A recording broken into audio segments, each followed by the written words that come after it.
Assalamualaikum warahmatullahi wabarakatuh. Ya, kembali lagi dengan saya Riza Budi Prasetya di video tutorial basis data. Oke, di sini di praktikum, di bagian video praktikum yang kelima, kita akan belajar tentang explicit cursor. Explicit cursor sebenarnya sudah disinggung kalau tidak salah di praktikum 2 kayaknya, kalau nggak salah ya 2. Tapi di sini kita akan belajar lebih jauh tentang explicit cursor. Apa itu sih explicit cursor dan sebagainya. Oke, langsung saja kita akan belajar bersama di teori explicit cursor. Oke, di sini saya menggunakan video PPT dari Oracle. Menggunakan bahasa Inggris ya, tapi tidak masalah, nanti kita akan belajar bersama-sama. Oke, writing explicit cursor. Oke, jadi setelah menyelesaikan video ini, setelah melihat, menonton, dan belajar di video ini, kita dapat melakukan sebagai berikut ya. Kita dapat membedakan implicit dan explicit cursor. Kita dapat menentukan kapan dan mengapa harus menggunakan explicit cursor. Kita dapat menggunakan PLSQL record variable yang sudah dibahas ya di bab sebelumnya di Prak 4. What a cursor for loop. Jadi kita menulis kursor untuk looping. Oke. Jadi kursor. Apa sih kursor itu? Jadi setiap sintak SQL itu ya dieksekusi oleh Oracle server has an individual cursor. Jadi setiap SQL yang dieksekut oleh Oracle itu mempunyai individual cursor yang dapat dibedakan ya, yang dapat dibagi menjadi implicit dan juga explicit. Nah, implicit itu deklarat itu dideklarasi untuk all DML, untuk seluruh DML language seperti insert, update, delete, dan juga PLSQL select statement. Jadi implicit cursor itu adalah kursor yang secara otomatis atau secara tidak langsung tanpa kita sadari ya, tanpa kita tahu itu sudah dijalankan oleh Oracle. Itu namanya implicit cursor. Jadi ketika kita meng-query suatu, misalkan kita select from employees seperti itu ya, kita menekan F5 atau enteran agar Oracle menampilkan sesuai data yang kita minta. Nah, secara tidak langsung si Oracle itu membuat yang namanya kursor. Kursor itu adalah meminta memori, merequest atau memesan ya memori di OS sekian untuk menampung data yang kita minta. Itu secara implisit. Nah, ketika kita menggunakan explicit itu kita dapat memesan memori dulu di OS dengan cara mendefinisikan kursor secara eksplisit, mendefinisikan kursor kita sendiri. Oke, jadi explicit kursor fungsi ya seperti ini. Jadi yang sudah saya jelaskan tadi, itu kursor itulah bagian dari memori yang digunakan untuk menampung data dari tabel ini. Jadi ketika kita melakukan query, maka kursor itu isinya adalah record seperti ini. Nah, bagaimana cara mengontrol explicit cursor? Cara mengkontrol ya, yang pertama flow-nya, yaitu kita mendeklarasikan terlebih dahulu kursor yang akan kita buat, lalu kita membuka kursor yang sudah kita identifikasi ya, kita buka, kita fetch itu berarti kita ambil datanya. Kan kursor tadi kan isinya data. Nah, kita fetch berarti kita ambil datanya, entah kita masukkan ke variabel, kita sistem outputkan dan sebagainya. Dan dicek apakah masih ada data lagi. Kalau sudah kosong maka keluar seperti itu. Ini ya, open the cursor, fetch a row itu ambil per baris, ambil per row dan tutup kursornya. Ini membuka kursor itu karena kursor kita buatan sendiri, maka harus dibuka secara manual dan kita tutup juga secara manual. Open the cursor dan close the cursor. Oke, controlling explicit cursor. Lalu fetch row itu mengambil tiap baris. Data diambil tiap baris. Ini biasanya diasosiasikan dengan looping, bisa for, while, dan lain sebagainya. Lalu terakhir, di close. Close cursor itu berarti ketika kita membuka tadi, kita memesan memori ya, kita mulai mengakses, mulai mengisi memori yang kita pesan dengan data. Ketika kita ambil fetch row, berarti kita mengambil data-data di memori. Ketika kita close, berarti kita datanya dihilangkan, ditutup. Oke, cara mendefinisikannya bagaimana declaring the cursor, karena cursor ini juga merupakan apa ya, deklarasi, bagian deklarasi, maka harus diletakkan di bagian declare. Cursor, nama kursornya is select statementnya, perintah select yang digunakan untuk mengisi dari kursor kita. Seperti ini, jangan menggunakan into, itu tidak boleh ya. Oke.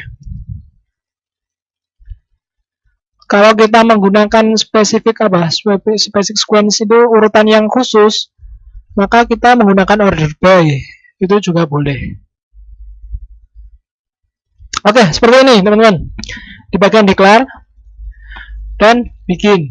Cursor emp underscore cursor is select employee ID last name from employees.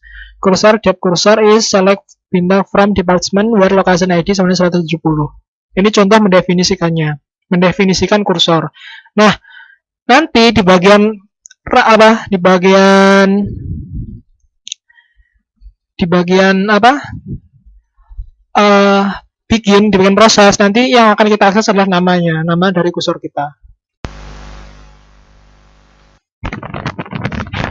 Oke, ini cara mendeklarasikan kursor.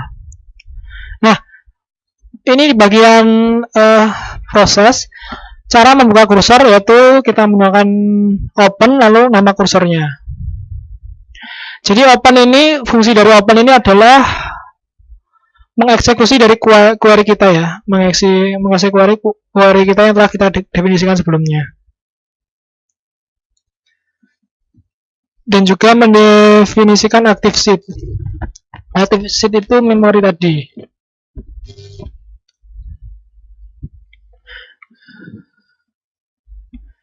Oke, sekarang kita fetching data. Fetching data itu kita mengambil data.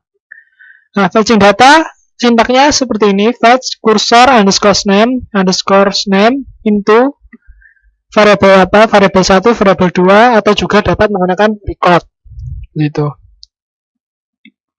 Nanti fetch itu adalah mengambil ya, jadi kursor ini, itu fetch ini berbaris, fetch berbaris ya teman-teman, record per row. Jadi kalau ini biasanya kalau fetch itu digunakan di looping, misalnya diasosiasikan dengan looping seperti itu. Nah, seperti ini contohnya fetching the cursor. Loop, fetch empty. Fetch itu berarti dia mengambil data dari atas, datanya diambil lalu naik lagi seperti itu intinya. Exit when, ini kondisi biar loopingnya keluar. Nah, kursor ini harus di close juga setelah kita selesai menggunakannya. Oke. Ketika kita close, reopen kursor itu sangat dibutuhkan ya, seperti itu. Nah, kursor itu punya beberapa atribut. Ini kelebihannya. Cara mengaksesnya ya nama kursornya, lalu kita berikan atributnya. Is open itu boolean, itu bertipe apa ya? Akan menghasilkan true jika kursor telah terbuka. Not found itu apabila true ya. Jika fetch row, fetch aktif fetch saat ini itu tidak menghasilkan data sama sekali, itu not found-nya akan menghasilkan true. Kalau found itu kebalikannya, row count itu akan menghasilkan jumlah dari row seperti ini. Dan atribut ini itu dapat digunakan untuk seperti ini contohnya, is open. If not mp cursor is open, then open mp cursor, digunakan untuk mengecek apakah kursor sudah terbuka atau belum. Kalau belum maka bisa dibuka. Itu contoh dari penerapan is open. Controlling multiple fetch process several row from explicit cursor using a loop. Nah, ini kalau untuk mengontrol fetch tadi ya, kita dapat mengasosiasikan dengan loop. Nah, kita juga dapat menggunakan explicit cursor untuk mengecek apakah setiap data berhasil diambil atau tidak. Do not find and rowcount attribute. Ini rowcount ini digunakan untuk meretrieve number of row, bisa juga digunakan. Atau not found ini untuk menghentikan loop ya, bisa digunakan juga. Kalau rowcount ini digunakan untuk mengambil jumlah banyaknya data, mengambil banyaknya data. Oke, contoh. Di sini saya punya variabel v_empno, itu tipe datanya sama dengan kolom employee ID di tabel employees. vname ini tipe datanya sama dengan employees last name di tabel employees. Lalu kita mendefinisikan kursor, emp kursor itu adalah select employee ID last name from employees. Lalu kita buka di proses emp kursor loop. Kita mengambil tiap data emp kursor dan dimasukkan di vmno dan vname. Ini terurut ya. Jadi ketika kursor itu punya kolom employee ID dan last name, maka ketika kita masukkan, dia juga urut pemasukannya di vmno dan vname. Lalu exit when emp kursor rowcount lebih besar dari 10 or emp kursor not found. Jadi ini apa ya? Dikeluarkan, loopingnya keluar jika kursor itu rowcountnya lebih besar dari 10 atau kursornya itu sudah tidak ditemukan. Jadi rowcount tadi itu bukan banyaknya baris ya berarti. Rowcount itu banyaknya data yang sudah di fetch kayaknya. Seperti itu. Cursor and record. Ketika kita menggunakan cursor dan record ini sangat mudah sekali ya, sangat mudah sekali. Karena kita apa ya? Kita tidak perlu mendefinisikan banyak variabel, cukup satu record saja. Contoh, kita punya emp cursor dari select employee ID last name from employees, lalu kita punya emp record dari emp cursor dan rotate. Nah, dengan adanya rotate, kita juga bisa mengambil atribut nama kolom dan juga tipe data di rotate. Ini kelebihannya record ya. Apa kelebihannya Oracle di sini? Kelebihannya record juga. Jadi untuk mengisi data ya cukup fetch emp cursor into record-nya. Kalau tadi kan banyak tabel, sekarang cukup satu saja emp record. Cursor for loop. Nah, cursor for loop ini alternatif ketika kita untuk memfetch data. Memfetch data atau mengambil data. Kalau tadi kan kita pakai loop. Nah, ketika kita menggunakan for dan end loop ini, kalau di istilah programmernya itu for seperti itu ya. Atau kalau di Java itu for variable titik 2, berarti kita itu mengakses suatu koleksi seperti itu. Nah, record name ini akan otomatis terisi dari setiap data di cursor name. Seperti itu. Nah, contoh seperti ini. Ini kita tidak perlu menggunakan open ya. Jadi for emp record in emp cursor loop. Nah, emp record ini otomatis akan terisi data per baris dari emp cursor seperti itu.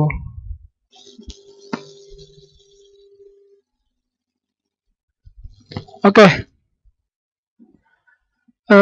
Sekarang subquery. Kalau subquery ini cursor for loop using subquery, no need to declare the cursor. Oke, jadi kursor itu ketika dapat juga langsung diganti dengan subquery, itu sama saja. For emp record in langsung diisi query-nya, itu juga bisa diakses, sama saja seperti yang tadi. Oke, masuk summary. Jadi ininya kita paham ya, kita paham tentang kursor. Jadi kelebihannya kursor itu, kalau menurut saya ya, kita lebih mudah dalam mengakses data. Seolah-olah kita punya tabel, kita punya apa ya? Kita punya tabel sendiri yang dapat kita gunakan untuk mengakses suatu apa? Suatu data kita. Contohkan dengan adanya kursor kita bisa mendapatkan kumpulan data yang dapat kita akses sesuai dengan kebutuhan kita, kebutuhan sistem seperti itu. Oke, setelah ini ada beberapa latihan yang akan kita bahas secara bersama-sama. Kita lihat dulu. Oke, kita di praktikum 6.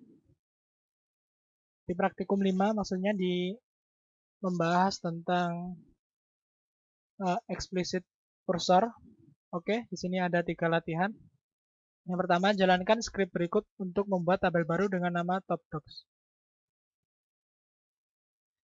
Kita membuat, yang pertama kita membuat dulu variabel dengan nama TopDocs untuk latihan.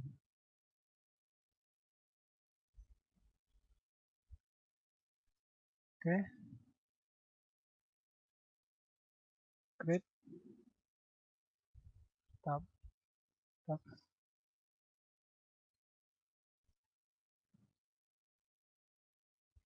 Salary, ada satu tipe data. Astagfirullah. Salary, number, 82. Kita jalankan. Oke, tabel berhasil dibuat. Lalu kita buka untuk soal yang kedua.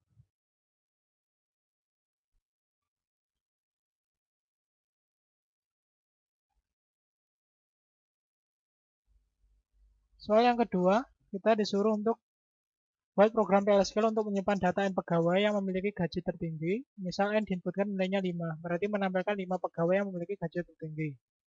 Gunakan perintah define untuk menyimpan nilai N, lewatkan nilainya pada blok PLSQL. Blok melalui variabel substitusi ISQL+. Jika dua pegawai memiliki gaji yang sama, maka nilai gaji cukup disimpan sekali. Simpan nilai gaji dalam tabel TopDocs. Uji program. Lalu jalankan ya programnya. Oke, nomor 2, jawabannya seperti ini. Jadi saya membuat kursor, namanya salary cursor. Itu dia menampung tabel employee ID, salary from employees ordered by salary, ini saya urutkan. Lalu ada fcon sama fnum data. Nah, bila fcon nilainya 0, for salary record in salary cursor loop ya, maka exit when fcon ini sebagai iterasi, variabel iterasi sama dengan n. Maka apa yang terjadi? Kita hitung jumlah di TopDocs-nya, seperti itu. Jika datanya itu berarti tidak ada, jika gaji salary ini itu tidak ada di tabel TopDocs, maka kita tambahkan. Tapi jika ada ya kita abaikan. Seperti itu. Kita jalankan. Nah, ini isinya. 1, 2, 3, 4, 5. 5 urutan tertinggi. Lalu nomor 3, buat program PLSQL untuk menampilkan data pegawai, last name, salary, dan manager ID yang bekerja di departemen tertentu. Tentukan nomor departemennya, letakkan dalam variabel substitusi. Jika gaji pegawai kurang dari 5.000 dan jika manager ID 101 atau 124, tampilkan pesan gaji perlu dinaikkan. Jika tidak, tampilkan pesan gaji tidak perlu naik.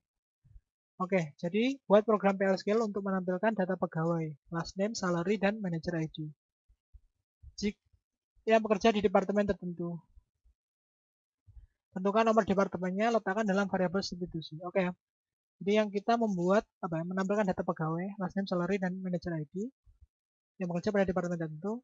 Kita tentukan nomor departemennya, lalu kita letakkan dalam variabel substitusi.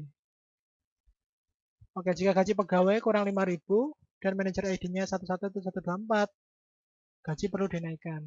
Jika tidak, seperti itu. Kita buka saja di latihan 3. Oke, seperti ini. Jadi saya membuat kursor, namanya MP kursor, itu menampung last name, salary, sama manager ID. Ini loop for MP record in MP kursor loop ya. Jika gajinya lebih kecil 5.000 dan gajinya ini dan manager ID-nya in ya, maka tambahkan ini. Kita coba jalankan. Nah, ini program sudah berjalan. Oke. Gaji tidak perlu naik, ini sudah jalan. Nah, ini fungsinya kursor dapat menampung, dapat digunakan untuk permasalahan seperti ini. Oke, itu latihan soal di nomor 6. Terima kasih atas waktunya dan sampai jumpa di video berikutnya.